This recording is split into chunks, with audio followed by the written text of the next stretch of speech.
Hello guys. तो हमारी PT 365 art and culture की मैगज़ीन चल रही थी। तो गाइस ये लास्ट पार्ट है, इसके बाद हम अपनी दूसरी मैगज़ीन स्टार्ट करेंगे। तो चलिए इसका फर्स्ट टॉपिक स्टार्ट करते हैं। Republic day parade 2020। अभी इंडिया ने 71st रिपब्लिक डे सेलिब्रेट किया है 26 जनवरी 2020 को, ये आपको पता ही है। इसमें क्या जो ब्राज़ील के प्रेसिडेंट थे जैर बोल्सोनारो को एज अ चीफ गेस्ट हमने इन्वाइट किया था। 22 पिक्चर्स, टेबलेट्स का मतलब होता है पिक्चर्स या फिर पेंटिंग्स, जो उसमें कॉम्प्राइज़ करी थी 16 स्टेट्स और यूटीज़ को, और साथ में 6 मिनिस्ट्री डिपार्टमेंट से उन्होंने प्रेजेंट किया इस परेड में। प्राइम मिनिस्टर ने होमेज पे किया है नेशनल वॉर मेमोरियल पे और फर्स्ट ट्राई सर्विस फॉर्मेशन पे इस took part in the celebration this year. ठीक है, आप देखो जो 22 पिक्चर्स प्रेजेंट करी हैं 16 स्टेट्स और यूटीज़ ने, उसके अंदर क्या कल्चरल थीम्स थी परेड की तरह, वो देख लेते हैं। गाइस ये कुछ इंपॉर्टेंट नहीं है, लेकिन मैं आपको ऊपर से बता देती हूँ। ठीक है, इससे क्या जो आपका कल्चर का पार्ट है, वो जो स्टैटिक पोर्शन है, वो आपको पता चल जाएगा कि हाँ ये फोक डांस कौन से स्टेट से बिलोंग करता है। तो इतनी एक जनरल नॉलेज आपको पता हो जाएगी, जो होनी भी चाहिए। देखो जो कक्सर फोक डांस है, ये मेनली जो छत्तीसगढ़ की अबूझा ट्राइब है, जो बस्तर रीजन में रहती है, वो परफॉर्म करती है। ठीक है, दूसरा क्या है ग्राम्यार कलकई, ये फोक आर्ट है जो तमिलनाडु की फोक आर्ट है। ये मेनली जो एनआर हैं, जो उनके भगवान होते थे, उन्हें क्या करती है, डिपिक्ट करती है। बथुकम्मा फेस्टिवल है, एक फ्लोरल फेस्टिवल है जो कि तेलंगाना रीजन में बनाया जाता है ड्यूरिंग द दुर्गा नवरात्रि। ठीक है, दुर्गा नवरात्रि के वक्त में तेलंगाना रीजन में ये फ्लोरल फेस्टिवल बनाया जाता है। भोरताल नृत्य है, ये जो असम का नृत्य जो है भोरताल नृत्य, ये असम का नृत्य है जो कि क्षत्रिय आर्टिस्ट के द्वारा डेवलप किया गया था। ठीक है, ट्राइबल म्यूज़ियम है भोपाल का, मध्य प्रदेश के जो पिक्चर है उसमें इन्होंने रिप्रेजेंट किया है ट्राइबल म्यूज़ियम, जिसमें डिफरेंट ट्राइब्स को उन्होंने शोकेस किया है जो मध्य प्रदेश में रहती हैं, जैसे गोंड, बैगा, कोरकू, राजवाड़, सहारिया, भील, भारिया ट्राइब्स। ठीक है, इनका म्यूज़ियम है। ट्राइबल म्यूज़ियम नाम से ही पता चल रहा है कि वो ट्राइब्स को रिप्रेजेंट कर रही हैं, कि जो मध्य प्रदेश में जो ट्राइब्स रहती हैं। लॉर्ड लिंगाराज रुकना रथ यात्रा, जो लॉर्ड लिंगाराज ये एनुअल फेस्टिवल होता है। इसमें मेनली जो लॉर्ड शिवा और विष्णु हैं उनको वर्शिप किया जाता है लॉर्ड लिंगाराज टेम्पल पे, जो कि भुवनेश्वर ओडिशा में है। ठीक है गाइस, ब्रह्मोत्सव में क्या होता है, ये फेस्टिवल है आंध्र प्रदेश में सेलिब्रेट किया जाता है तिरुमला तिरुपति टेम्पल में। ये मेनली क्या करते हैं, शोकेस करते हैं जो कोंडापुली हैंडीक्राफ्ट्स और कलमकारी पेंटिंग, जो आंध्र प्रदेश की कलमकारी पेंटिंग है, स्क्रॉल पेंटिंग है, उन्हें क्या करते हैं, ये शोकेस करते हैं कि हम किस तरह नेचुरल कलर से अपनी पेंटिंग करते हैं। तो और जो वहाँ की कोंडापुरी हैंडीक्राफ्ट्स हैं उन्हें हम शोकेस करते हैं। अनुभव मंडप क्या है, ये सेंटर ऑफ एक्सपीरियंसेस है जो किसके द्वारा फाइंड आउट किया गया था, बसवेश्वरा। इसमें क्या है, जो कर्नाटका की जो कल्याणा कम्युनिटी है, वो अपने सोशो रिलीजियस क्या है उनको क्या करती है, शोकेस करती है। Living root bridges, Meghalaya famous है डबल डेकर के लिए। Living root bridges shape for the roots of rubber trees. ठीक है, कि unique natural phenomena shape by the human ingenuity. फिर 550th anniversary of Guru Nanak Dev, हमने एक अलग से टॉपिक भी पढ़ा है कल्चर में। तो पंजाब का जो पिक्चर उन्होंने डिपिक्ट करी है, इसमें उन्होंने गुरु नानक जी सिखिज़म जी के प्रिंसिपल्स को क्या किया है, डिपिक्ट किया, जैसे कीरत करो, नाम जपो, वन चको, इन्हें क्या किया है, डिपिक्ट किया है। इसके अलावा जो गोवा का कैंपेन है सेव द फ्रोक, जो गवर्नमेंट का इनिशिएटिव है, उसे उन्होंने शो किया है। जम्मू कश्मीर का बैक टू विलेज प्रोग्राम उन्होंने फीचर किया है इस पिक्चर में। ठीक है, रानी की वब जल मंदिर, देखो कहीं ये इसलिए इंपॉर्टेंट हो जाता है, जो जल मंदिर है रानी का वब, वो यूनेस्को वर्ल्ड हेरिटेज साइट है, तो इसलिए ये आपको पता होना चाहिए। ये गुजरात में है। इसमें मेनली जो रानी की वब जल मंदिर है, जो पठान सिटी पे लोकेट है, उसकी यूनिक थीम पे इसे बनाया गया है। ये 108 मतलब 1083 में बिल्ड किया गया था। ये जो जल मंदिर था रानी उदयमती के द्वारा, उन्होंने अपनी हस्बैंड की मेमोरी में इसे बनाया था, किंग भीमदेव, जो कि सोलंकी डायनेस्टी के क्या होते थे, मूल राज के सन होते थे। और मूल राज कौन थे, फाउंडर थे सोलंकी डायनेस्टी के। ठीक है गाइस, और ये पता होना चाहिए mainly UNESCO world heritage city में। आगे बढ़ते हैं, पारसी पॉपुलेशन। अभी एक डाटा रिसेंट डाटा ने ये देखा कि हाँ पारसी की पॉपुलेशन है वो बड़ी है, 233 प्लस हुई है। इसके बाद कब से, जब हमने जियो पारसी स्कीम जो कि 2013 में ये स्कीम स्टार्ट करी थी, उसके बाद से कुछ हमने मतलब कि अच्छी देखा है कि हाँ पारसी की पॉपुलेशन बढ़ रही है।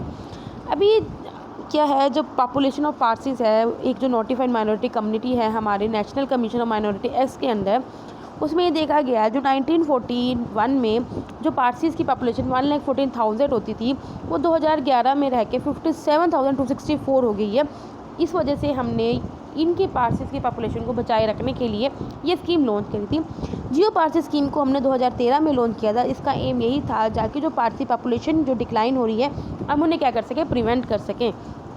इसमें 3 कंपोनेंट्स थे, advocacy component, health of the community component, medical component. ठीक है, अब हमने ताकि हम क्या कर सकें, पारसी पॉपुलेशन को स्टेबलाइज कर सकें। अब क्या रीज़न देखे गए हैं कि नेशनल कमीशन ऑफ माइनॉरिटीज़ के द्वारा कि क्या रीज़न है जिस वजह से पारसी की पॉपुलेशन में डिक्लाइन हो रहा था।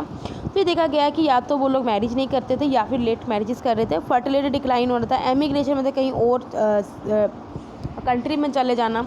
आउट मैरिजेस ये है कि वो अगर वो कर रहे हैं वो किसी और सेक्शन में मैरिज कर रहे हैं, किसी और कम्युनिटी में मैरिज कर रहे हैं, या फिर सेपरेशन हो रहा है उन कम्युनिटी में, डाइवर्सिस हो रहे हैं।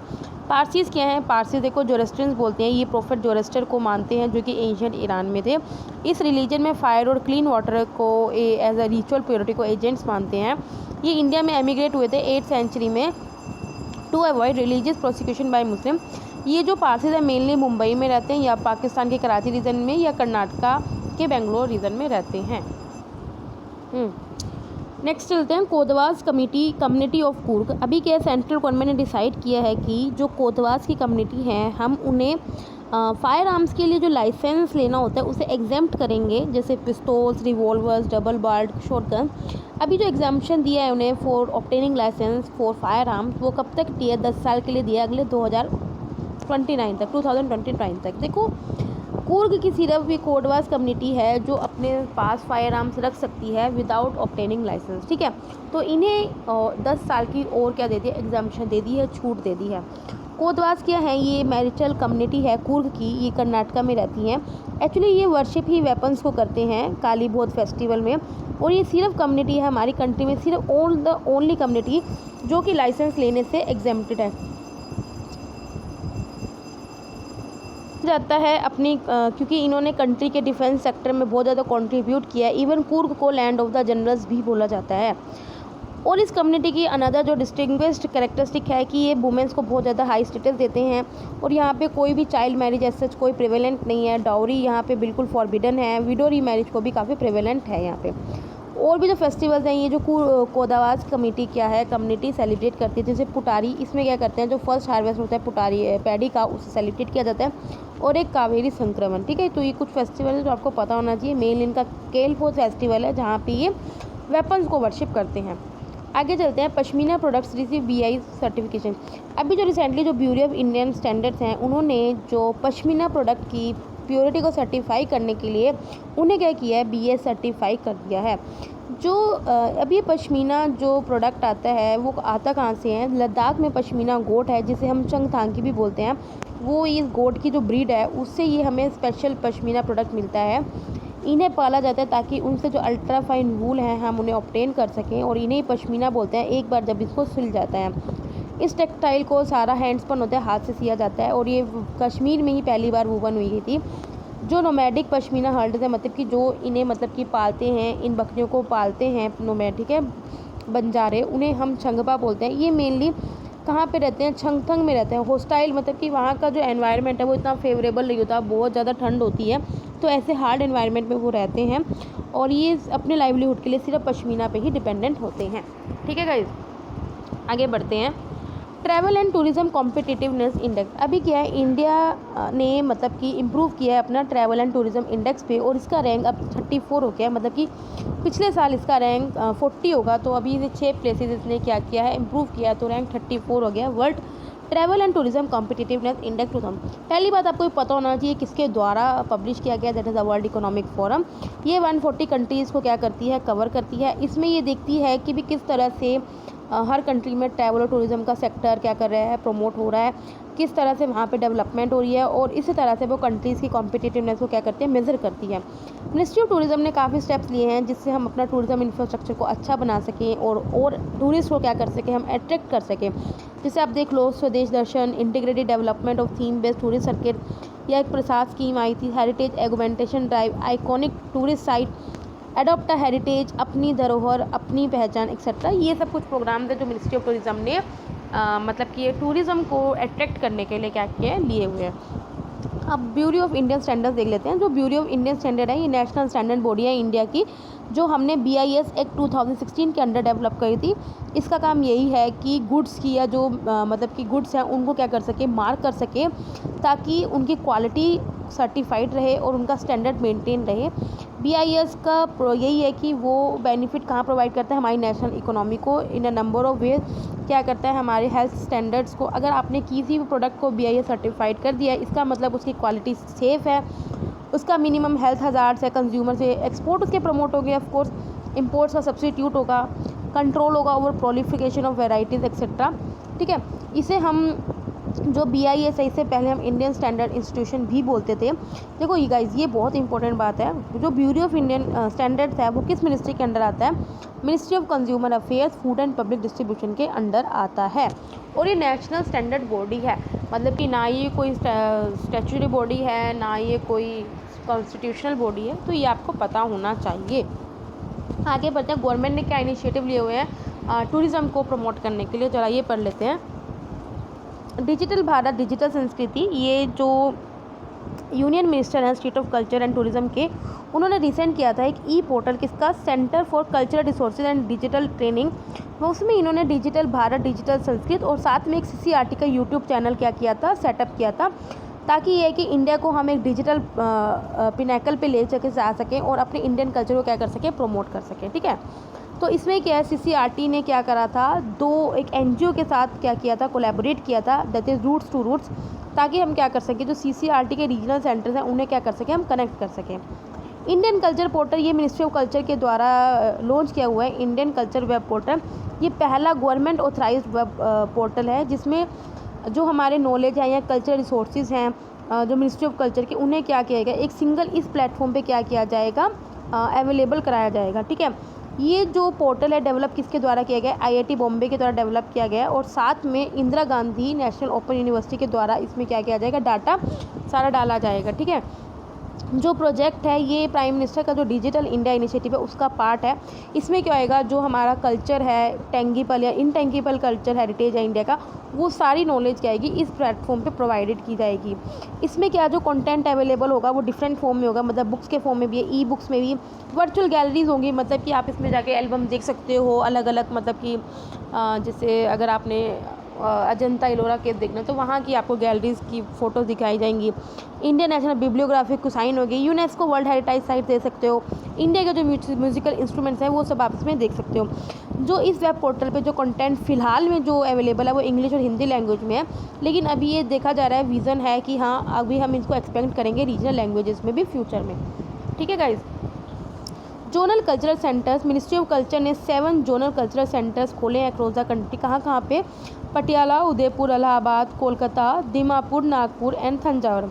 मेन ऑब्जेक्टिव इस सेंटर्स का यही है कि हम अपने जो ट्रेडिशनल आर्ट्स है कंट्री को, उन्हें प्रिजर्व कर सकें, प्रमोट कर सकें, उनका डेवलपमेंट कर सकें। ठीक है गाइस, एक भारत श्रेष्ठ भारत, ये डिपार्टमेंट ऑफ स्पोर्ट्स ने ऑर्गेनाइज किया है। आपको पता होना चाहिए डिपार्टमेंट ऑफ स्पोर्ट्स का है। डिपार्टमेंट ऑफ स्पोर्ट्स ने ऑर्गेनाइज़ किया है इवेंट्स किसके अंडर, एक भारत श्रेष्ठ भारत के अंदर, ताकि जो हम क्या कर सके, कंट्री में स्पिरिट प्रमोट कर सके नेशनल इंटीग्रेशन की। ठीक है, आपको पता ही है हमारी फंडामेंटल ड्यूटी भी है कि हमें जो नेशनल इंटीग्रेशन की स्पिरिट है उसे प्रमोट करना है। एक भारत श्रेष्ठ भारत में ये कि हम क्या करेंगे, लोगों में इंटरेक्शन करवाएंगे, लोगों में क्या कराएंगे, इंटरेक्शन कराएंगे। जो बंदा एक दूसरे स्टेट में रहता है और एक बंदा जो किसी और स्टेट में रहता है, उन दोनों के लोगों को इकट्ठे ला कर खड़ा करेंगे और वो क्या करेंगे, आपस में इंटरेक्शन करेंगे। मतलब कोई एक नॉर्थ ईस्ट का बंदा है, एक कोई साउथ का बंदा है या फिर कोई नॉर्थ का बंदा है, तो उन लोगों में क्या करेंगे, इंटरेक्शन करवाएंगे। ठीक है, अंदर एक भारत श्रेष्ठ भारत में क्या आएगा, हर साल every state and duty would be paired with the another state duty for the reciprocity interaction between the people। भाई कि किसी एक स्टेट का लोग इंसान को दूसरे स्टेट के इंसान के साथ खड़ा कर देंगे ताकि वो दो लोग आपस में इंटरेक्शन कर सकें। ठीक है, देखो स्वच्छ आइकॉनिक प्लेसेस क्या है, ये क्लीन अप इनिशिएटिव है किसके अंडर, स्वच्छ भारत मिशन के अंडर ही। इसमें हम क्या कर रहे हैं, जो हमारे हेरिटेजल प्लेस हैं, ये स्पिरिचुअल या कंट्री प्लेसेस हैं, कल्चरल प्लेसेस हैं, उन पे हम फोकस करेंगे, उनकी साफ़ सफाई पे फोकस करेंगे। ये जो कोऑर्डिनेट किया जा रहा है किसके साथ, ministry of drinking water sanitation के साथ, साथ में ministry of urban development, ministry of culture tourism, और साथ में जो कंसर्न स्टेट गवर्नमेंट, जिस भी स्टेट गवर्नमेंट में ये इनिशिएटिव लिया जाएगा उसकी स्टेट गवर्नमेंट भी क्या आएगी, इसमें साथ देगी। पर्यटन पर्व, पर्यटन पर्व 2019 का जो ये ऑर्गेनाइज किसके द्वारा किया गया, मिनिस्ट्री ऑफ टूरिज्म के द्वारा। ये अक्टूबर में हेल्ड किया था। देखो पर्यटन पर्व का आइडिया यही है कि आप एक मैसेज को फैला सको कि देखो अपना देश, ताकि आप एक मैसेज दे सको इंडियंस को कि आप अपनी कंट्री को विज़िट करो और आपकी कंट्री में इतने टूरिस्ट डेस्टिनेशन हैं उनमें विज़िट करो। ये पर्यटन पर्व हमने 150th birth anniversary of Mahatma Gandhi के में डेडिकेट किया था। इसमें हम एक और प्रिंसिपल क्या कर रहे हैं, फोकस कर रहे हैं कि टूरिज़्म फॉर ऑल का 3 कंपोनेंट्स हैं पर्यटन पर्व के। एक तो देखो अपना देश, जिसमें हम इंडियंस को एनकरेज करेंगे कि आप अपनी कंट्री में विज़िट करो। टूरिज़्म फॉर ऑल का मतलब यही है कि ऑल स्टेट्स में हम कुछ साइट्स पे टूरिज़्म इवेंट्स लेंगे, ठीक है, ऑर्गेनाइज़ किए जाएंगे। टूरिज़्म एंड गवर्नेंस में ये है कि कुछ इंटरेक्टिव सेशन या वर्कशॉप्स हम क्या करेंगे, ऑर्गेनाइज़ करेंगे, ठीक है। भारत पर्व क्या है, भारत पर्व को सेलिब्रेट किया जाता है as a part of Republic Day celebration. इसमें यही है कि इंडियन को हम इनकरेज कर सकें कि आप इंडिया की जो डिफरेंट टूरिज्म प्लेसेस हैं उस पर विजिट करें और आपके अंदर एक स्पिरिट की मतलब एक भावना पैदा हो, दैट इज़ देखो अपना देश की भावना पैदा की जाए। सेंट्रल थीम जो है भारत पर्व 2020 की वो एक भारत श्रेष्ठ भारत हित है और इसको celebrating 150 years of Mahatma Gandhi. ये जो ऑर्गेनाइज़ किया जा रहा है वो मिनिस्ट्री ऑफ टूरिज्म के द्वारा ऑर्गेनाइज़ किया जा रहा है, किसके साथ कोलैब करके, विद डिफरेंट सेंट्रल मिनिस्ट्रीज, ठीक है। तो भारत पर्व के अंडर ही क्या होता है, ये एक भारत श्रेष्ठ भारत है, ठीक है गाइस। आगे बढ़ते हैं। कुछ न्यूज़ थी, कुछ ट्राइब्स थी जो न्यूज़ में थी, तो उनके बारे में पढ़ लेते हैं। ब्रूस ट्राइब, अभी के यहाँ जो ब्रूस ट्राइब्स हैं वो मेनली क्या है, मिज़ोरम की होती हैं, लेकिन वो माइग्रेट कर गई थी त्रिपुरा में 1997 में, क्योंकि वहाँ पे क्या हो गया, तो कुछ वायलेंस हो गई थी, एथनिक वायलेंस हो गई थी उनके इन देयर होम। इस वजह से ब्रूस को क्या करना, डिस्प्लेस करना पड़ा। अभी जो ब्रूस ट्राइब हैं वो क्या करती हैं, जो मिज़ोरम से डिस्प्लेस हुई थी, त्रिपुरा में आई थी, तो वो त्रिपुरा के रेफ्यूजी कैंप्स में रहती हैं। ब्रू ट्राइब्स को रियांग ट्राइब्स भी बोला जाता है और वो त्रिपुरा, असम, मणिपुर, मिज़ोरम के स्टेट्स में क्या है, फैली हुई हैं। राभा और गारो ट्राइब ये असम के ट्राइब्स हैं और ये एक में पर्टिकुलर वल्नरेबल ट्राइबल ग्रुप है, मतलब कि ये ट्राइबल ग्रुप क्या है, वल्नरेबल है, ठीक है। जो गारोज हैं ये मेनली गारो हिल्स पे रहते हैं, मेघालय के, ठीक है। राभा ट्राइब असम की है, गारो ट्राइब किसकी है, मेघालय की है। आपको गारो, खासी, जयंतिया हिल्स तो पता है ना, वो कहाँ पे है, वो यही मेघालय में ही है।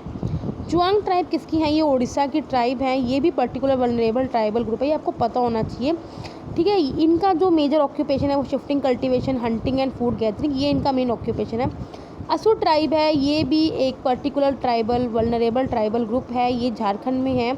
इवन ये जो असुर ट्राइब जो लैंग्वेज बोलते हैं वो असुर लैंग्वेज बोलते हैं, और ये किस लिस्ट में है, इनकी जो लैंग्वेज वो है UNESCO Atlas for the world language in danger, मतलब कि जो इनकी लैंग्वेज है वो डेंजर में है। इसका मतलब इस टाइप को बोलने वाले, इस लैंग्वेज को बोलने वाले लोग बहुत ही कम रह चुके हैं।